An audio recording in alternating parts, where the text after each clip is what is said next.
Hello.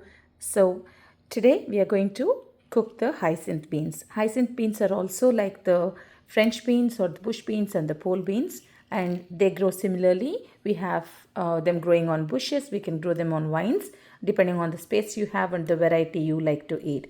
The most important thing here while cooking the hyacinth beans is that we must and should boil them and discard the water and then stir fry the beans.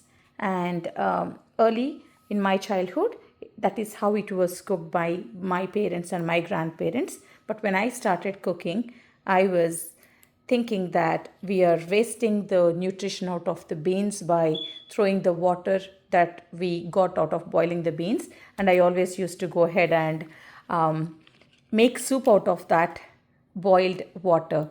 But later in life, I did understand that I have learned that because hyacinth beans are slightly toxic and also laxative, it is very, very important to remove those substances out of the beans, and that is exactly why we have to boil the beans before we stir fry them, and that is when they're at their best nutrition value too. So it's very important for us to understand on how and why they're cooked in a certain way. So following your grandparents' recipes or your parents' recipes is always the best way to cook anything.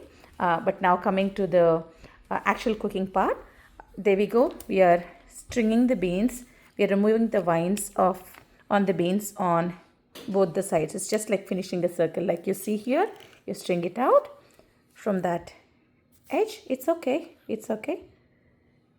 You can continue to do that. Thank you so much. Yes, that end. And then you string it from the bottom to this side.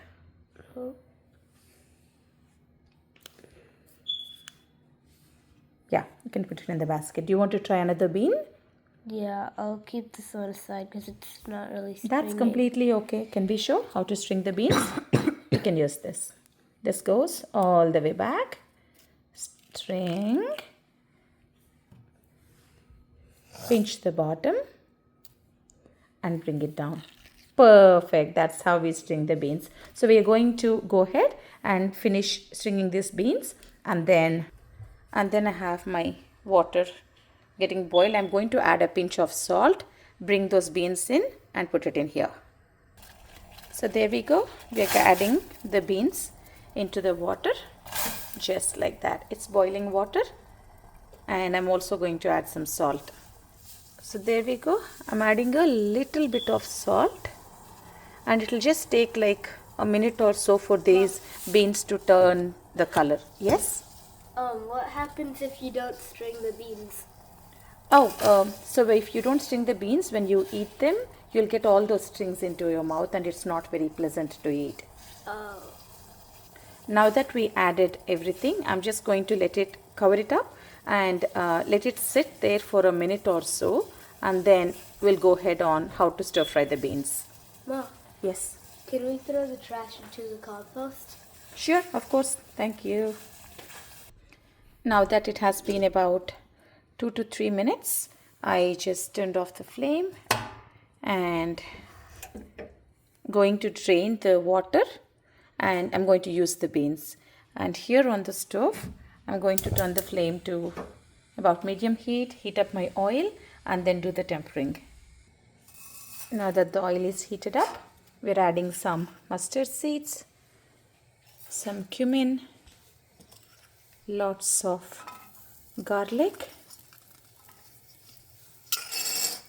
a few dry chili, and this is all the heat I'm going to get from the tempering is the heat that's enough for the stir fry. So I'm not going to add any more spices at all. Like a bit of turmeric, of course, and I let this fry really well, and I'm going to add a strand of the curry leaves as well into this, and then let it really cook before I go ahead and add those beans. There I have my curry leaves as well. They splutter a lot. I really don't enjoy that, so I try to cover it up. It has a great fragrance when the curry leaves and the green chilies and the garlic cook together. That is what flavors the dish the most. Now that we see the spices are cooked too, all the tempering is all done, I'm going to go ahead and add a little bit of turmeric, give it a good mix. We see that the red chilies are browning, the curry leaves got cooked and the garlic got browned as well. I'm going to go ahead and add the beans right there. And because we added a little bit of salt earlier, we don't need to add any more salt to the dish. I'm just going to cover it up, let it cook exactly for a minute, and we are all good. So it's been about a minute. There we go. Just give it a little mix. So once I put the lid on, it has been cooking on completely low flame. Now we turn it off and dish it out. It's all dished out, nice and ready to eat with hot rice and with some clarified butter. The recipe will taste delicious, very simple. Simple recipes are always the best, has the best flavor and the best nutrition too. So happy cooking. And there we go, the best colors out there, right there from the garden, going on to the table. Have a good day. Bye-bye.